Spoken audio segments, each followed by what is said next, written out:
और आपसे भी मैं क्वेश्चन करना चाहता हूँ कि अगर फ्रॉड वाले व्यक्ति ने रात को 1:30 बजे मेरे कंप्लेंट करने के बाद उस फ्रॉड वाले व्यक्ति ने अपने बैंक से पैसे निकाल लिए, कि अगर मेरी कंप्लेंट रात को 9, साढ़े 9, 10 बजे तक हो गई थी, कंप्लेंट पर तुरंत अगर एक्शन लिया जाता तो वह पैसे रिकवर हो सकता था। हाय फ्रेंड्स, मैंने आपको पिछले तीनों पार्ट में मेरे साथ हुए यूट्यूब प्रमोशन के नाम पर फ्रॉड, फाइनेंशियल स्कैम के बारे में पूरी तरह से एक्सप्लेन किया है। मुझे इंस्टा पे जो यूट्यूब प्रमोशन के बारे में जो पोस्ट मिला था उसको मैंने क्लिक किया, देन व्हाट्सएप चैट पे आया, व्हाट्सएप पे चैट किया। एक आदमी जो यूट्यूब प्रमोशन करके देने वाला था और प्रॉमिस कर रहा था कि ये genuine subscriber, genuine watch time आपको मिलेंगे, आप बस 1000 रुपये दे दो और बाकी आपका काम हो जाएगा। तो मैंने उनको 1000 रुपये सेंड किए, देन उनके बाद उनकी टर्म्स कंडीशन बदल गई और फिर मेरे से पैसे मांगते गए। यह एक बहुत बड़ा स्कैम हो गया और मुझे जब पता चला, मुझे जब रियलाइज़ हुआ कि मेरे साथ स्कैम हुआ, तब मैंने साइबर सेल में इसकी कंप्लेंट की। मैंने यह चीज़ भी आपको पिछले पार्ट में बता दी। अब साइबर सेल में ऑनलाइन कंप्लेंट रजिस्टर की,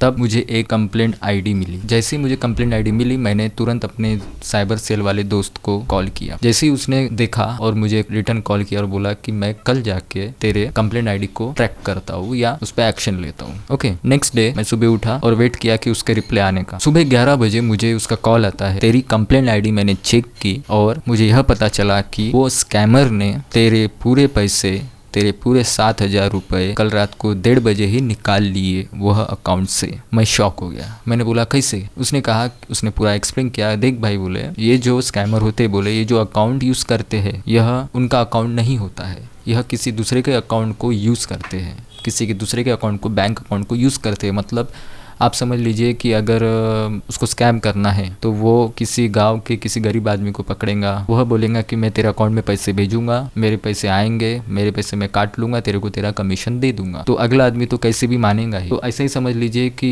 उसके पास कोई दूसरा अकाउंट था तो उसमें वह पैसे गए। और मुझे और एक बात मेरे साइबर सेल वाले दोस्त ने बताई, जो व्हाट्सएप नंबर से तूने चैट की वह व्हाट्सएप नंबर भी हैक रहता है, वह व्हाट्सएप उसका नहीं रहता है। मतलब मैं और शॉक हो गया कि यह कैसे हो सकता है कि व्हाट्सएप भी उसका नहीं हो। मतलब वो अभी भी रेगुलरली ऑनलाइन है वो, तो उसका व्हाट्सएप है ही नहीं, ये कैसे हो सकता है? बोले होने को बहुत कुछ हो सकता है। अभी फ्रॉड स्कैम बहुत अल्ट्रा लेवल पे बढ़ गया है। आप नोटिस करना कि मैंने साइबर सेल में कंप्लेंट रजिस्टर की और मुझे मेरे कंप्लेंट का रिज़ल्ट 3 दिन बाद आने वाला था, लेकिन मुझे अगले दिन मेरे साइबर सेल वाले दोस्त ने हेल्प करके, ट्रैक करके उस फ्रॉड वाले आदमी को ट्रैक करके बताया कि उसने पैसे निकाल लिए। अब मैंने मेरे दोस्त को पूछा कि अब आगे क्या करना होगा अगर मुझे मेरे पैसे वापस चाहिए तो।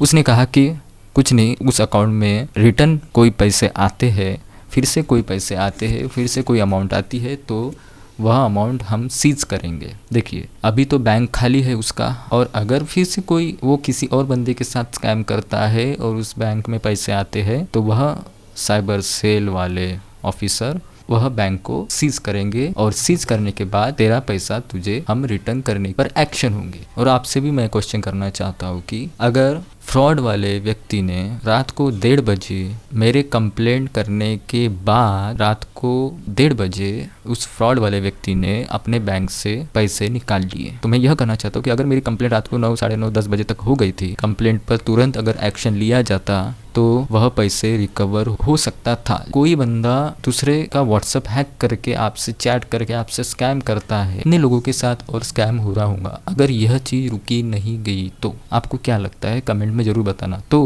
मेरे साथ स्टार्ट टू एंड क्या क्या पैसा वापस मिला या नहीं मिला, यह मैं सब आपको आने वाले पार्ट में जरूर बताऊंगा।